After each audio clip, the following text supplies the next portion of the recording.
des consultants, et il y en a sans doute beaucoup d'autres également, c'est ceux qui font la pluie et le beau temps.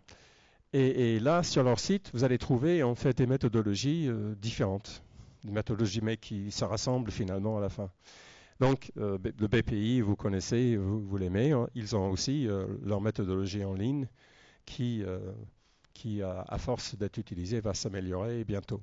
Donc là, par exemple, je prends le BCG, Boston Consulting Group, qui est à peu près similaire aux autres.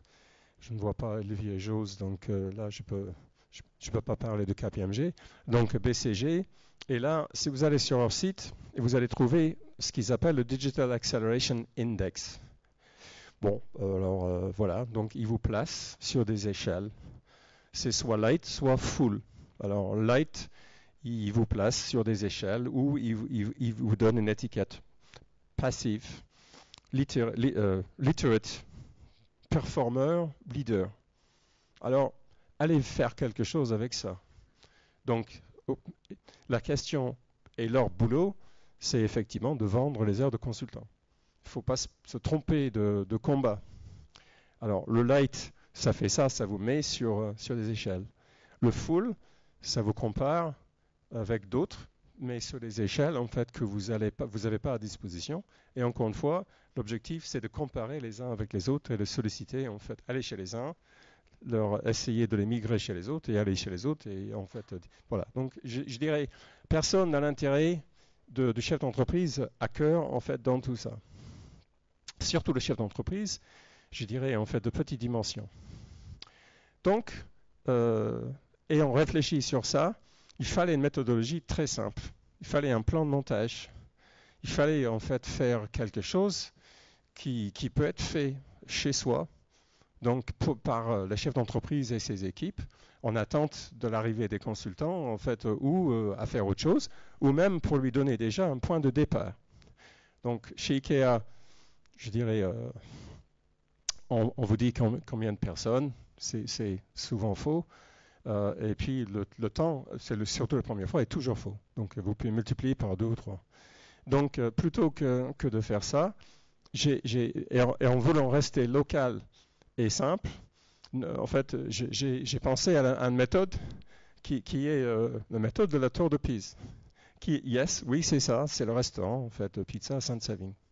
Et pourquoi ça? Parce que, alors, quelques raisons.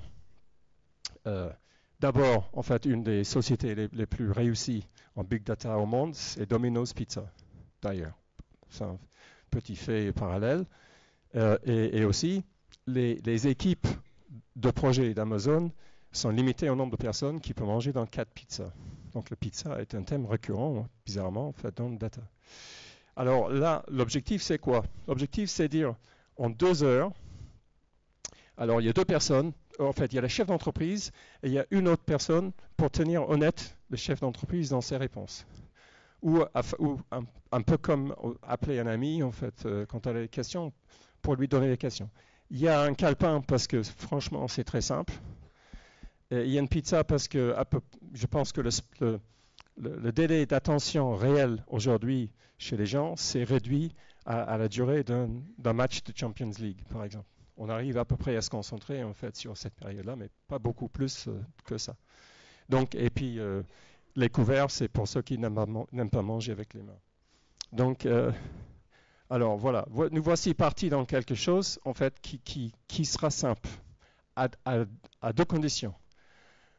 La première condition, et donc c'est moins évident qu'on pense, un bailleur de fonds ou le responsable d'un bailleur de fonds d'entreprise en Grand Est, un très grand bailleur de fonds, m'a dit, mais comment est-ce qu'on sait si les boîtes ont une stratégie? On en est là. Évidemment, vous avez tous des stratégies, n'est-ce pas? Donc, alors, comment savoir si une boîte a une stratégie? Déjà, sans parler de digital.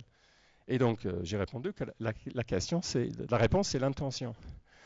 Si l'intéressé peut vous expliquer quelles sont ses intentions vis-à-vis de la société, dans une période, par exemple, de transit d'un ascenseur au rez-de-chaussée au 5e étage, si lui ou elle peut faire ça, il est très fort à parier qu'il y a une stratégie opérationnelle derrière. Si la personne ne peut pas faire ça, ce n'est que de la littérature derrière. En fait, c'est fait pour lester les étagères. Voilà. Donc, la première question, c'est est-ce que l'intention vis-à-vis de la digitalisation, c'est vital ou stratégique? Vital, si je ne fais pas, je meurs. Stratégique, je le fais parce que ça va me donner en fait un avantage compétitif.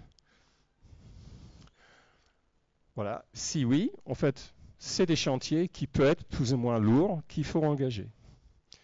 Ensuite, si la réponse est tactique et il y a un rapport de KPMG qui a été en fait dévoilé au mois d'octobre dernier qui dit qu'en France, 50% des entreprises considèrent que les techniques de lean et de digitalisation servent à baisser les coûts.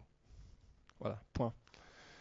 Une autre étude académique qui fait état qu'il n'y a que 30% des entrepreneurs, des chefs d'entreprise en France qui ont pour objectif la croissance. Vraiment objectiver la croissance. Donc, on parle franchement, en fait, là aussi, dans la transformation digitale lourde, d'un nombre restreint d'entreprises, probablement. Les futurs survivants. Donc, voilà. Donc, maintenant, en fait, on passe aux chantiers digitaux derrière. Alors, utilisable, premier passage, et c'est un passage, afin de pouvoir faire quelque chose de simple, il faut qu'il y ait une stratégie. Ça semble évident, mais pour moi, en fait, et d'après ce qu'on voit, ce n'est pas forcément le cas. Donc, Eric Schmidt de Google dit qu'ils ont réussi à réduire en fait toute leur stratégie en 30 questions. 30 questions définissent la stratégie globale du groupe. Donc, j'estime que pour le commun des entreprises, ça doit pouvoir se réduire à 5 à 10 pour définir la stratégie. Ça sert à quoi? De passer au business model actuel, au business model digital. Donc, ce travail-là, que le chef d'entreprise fait, soit tout seul, soit avec peu de personnes, doit être fait en amont. Et là, ça génère la feuille de route. Et ça génère la feuille de route qui contient, en fait, là aussi, ces choses-là. Définition des process qu'il faut changer, définition des compétences qu'il faut avoir ou acquérir ou louer, des capacités, donc c'est-à-dire la partie physique, qu'il faut pareil louer en fait ou changer. Ça génère des questions. Que savoir pour atteindre les objectifs? Et que savoir, en fait, là aussi, comment les mesurer? C'est les KPI, le Key Performance Indicator, c'est ce qu'on mesure. En fait, les KPQ, Key Performance Questions, c'est que savoir. Donc, on en est là. Et ensuite, la méthode commence. On a des prérequis, des requis, des chantiers. Parce que ce que les méthodes de consultants ne vous disent pas, c'est qu'il y a une certaine séquence que vous ne pouvez pas chanter. Certaines choses sont obligatoires ou rédhibitoires, ou en fait que si vous les contournez, vous vous savonnez la planche pour l'avenir. Donc, il y a des prérequis, des requis, des chantiers. On va voir chacun et les KPI associés. Donc, les prérequis, c'est quoi? Économique, il faut avoir assez d'argent pour mettre votre stratégie en œuvre. C'est une évidence, n'est-ce pas? Hein? Sauf que ce qu'on ne dit pas, c'est que le lean, le coût du lean, c'est du cash. En fait, là, je vois le patron de Michelin devant moi, c'est pas lui qui dira le contraire. En fait, là aussi, au niveau de remplacer les gens qui sont en formation, des équipes de projet, etc., comme ça génère beaucoup de coûts, mais qui ne sont pas des coûts d'investissement direct, mais qui sont en fait sur le compte d'exploitation. Cash, salaire à la fin du mois. Donc, je vois derrière en fait là aussi la Banque de France. Donc, je me suis rapproché un petit peu avec l'analyste de la Banque de France. Et comment savoir si on va pouvoir faire le travail ou pas? D'abord, il y a quelque chose qui est relativement show-stopping rédhibitoire, c'est l'illiquidité. On n'a pas assez de cash pour terminer l'année. Donc là, il faut pas passer, en fait, là aussi, il faut retourner aux cases départ, etc. Il faut trouver l'argent. Deuxième, en fait, le fonds de roulement net global, c'est moins grave, mais quand même, est-ce qu'on a de quoi en fait finir le cycle en bon état? Et après, s'il faut en fait de l'investissement, quel est le CAF? Voilà. Donc, avec 3 ratios simples qui sont disponibles en fait à chaque entreprise, vous savez si c'est possible d'avancer ou pas. La culture de changement. Si vous devez changer les choses et vous n'avez pas l'habitude de les changer, vous avez de méchantes surprises devant vous. En fait, là aussi, quand vous entamez, en fait, ou au mieux, vous avez en fait beaucoup d'inefficience devant vous. Comment savoir? Donc, j'ai essayé d'imaginer ce que peut être des indicateurs pour d'avoir ou pas une culture de changement. Alors, combien de projets clés avez-vous entamés depuis 3 ans, par exemple? Donc, aucun. Ça commence à craindre un peu. Il faut peut-être envisager des formations, en fait, installer une culture de changement. Bon, l'immobilisation, si l'immobilisation nette est en fait en chute libre depuis quelques années, donc il n'y a pas eu de projet, il n'y a pas eu d'investissement, en fait, on a peut-être perdu l'habitude en fait, du changement. Ensuite, les process. Si vous n'avez pas identifié les process, vous ne pouvez pas les digitaliser. Et si vous voulez faire tout ça, c'est très simple. Vous procurez les documents ISO 9001 version 15 et vous avez là-dedans en fait tout le traitement des compétences nécessaires pour votre entreprise. Peut-être un peu trop, mais en fait ça vous pouvez vous inspirer pour pas grand-chose, même gratuitement en fait là aussi pour ça. Soit faire venir effectivement consultant, mais c'est même pas nécessaire. Ensuite, c'est la deuxième partie. Après, la stratégie était difficile et incontournable. Ça, c'est l'autre partie, difficile et incontournable. C'est où c'est que vous en êtes dans le système d'information et des flux d'informations et de données dans votre entreprise. Et là, il y a un outil qui s'appelle CIMI que mon collègue, dans la deuxième partie de la présentation, c'est un outil de l'université technique allemand qui maintenant, depuis plusieurs années, a été utilisé et validé en fait sur le marché et qui vous indique où vous en êtes dans les flux d'informations. Voilà, donc voici, ce n'est pas l'objectif de le voir maintenant, mais la dimension verticale, est-ce que tout le monde dans l'entreprise a plus ou moins accès à toutes les données nécessaires? Est-ce que, horizontalement, est-ce que les données sont disponibles aux partenaires en fait ou pas? Digital Product Development, donc ça c'est la question de la chaîne numérique dans ce que vous faites. Est-ce que ce que vous faites est susceptible en fait d'avoir une chaîne numérique ou pas? Et dernièrement, en fait, quelles sont les technologies en fait là aussi nécessaires pour votre métier? Et vous vous positionnez par rapport à ça. Vous pouvez le faire assez simplement et donc je pense que la dernière chose à faire, c'est de laisser en fait les informaticiens seuls faire cette évaluation-là. Faut être avec eux parce que c'est une question de stratégie d'entreprise. C'est pas une question de IT, c'est une question de IS, Information Systems, qui peuvent être gérés avec des calepins et des stylos. Voilà. Ensuite, maintenant, en fait, on a passé la partie prérequis, on est dans les requis. Les capacités, les compétences.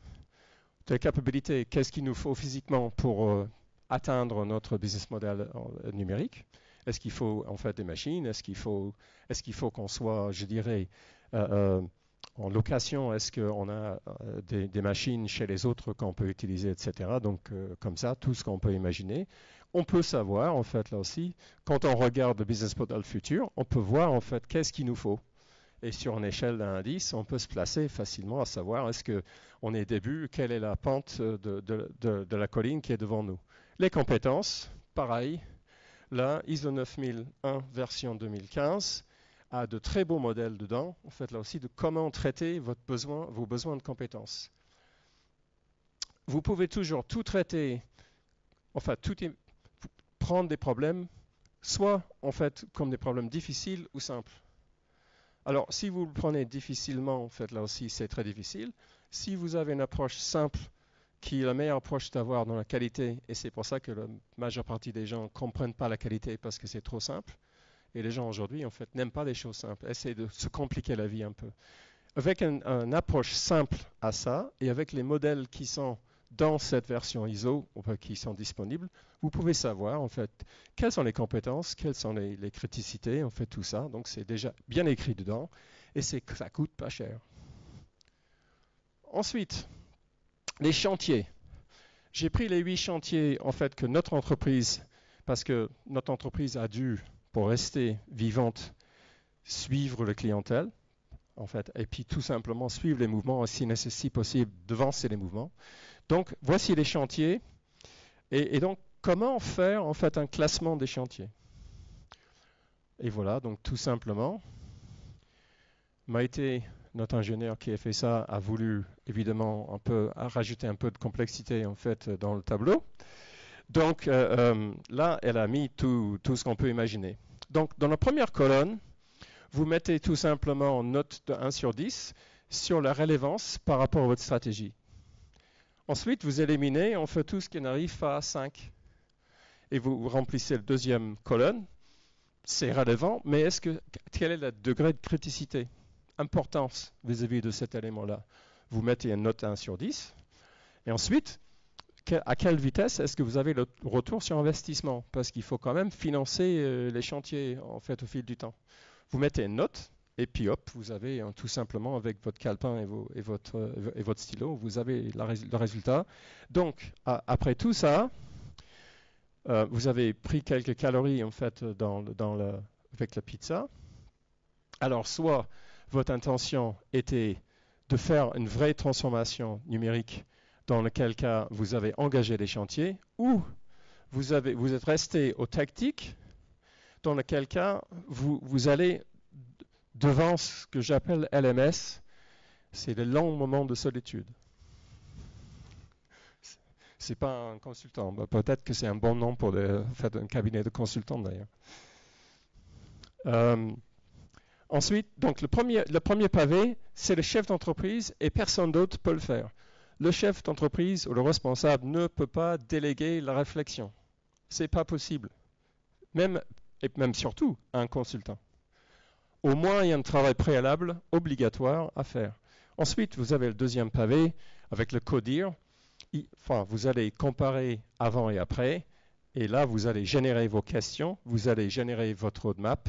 Ça, ce n'est pas quelque chose. Vous pouvez fermer la porte et renfermer tout le monde pendant 4 heures, en fait, et puis je pense que le tour est joué, quoi. Si vous restez 4 semaines de plus, le delta d'amélioration serait relativement faible. Ensuite, et donc ça, ce sont nos indicateurs. Et donc, j'estime que la Banque de France va vous faire un prix d'amis, en fait, soit pour leur outil Géode, en fait, où les experts comptables vont vous faire des prix d'amis si vous n'arrivez pas à lire vos chiffres.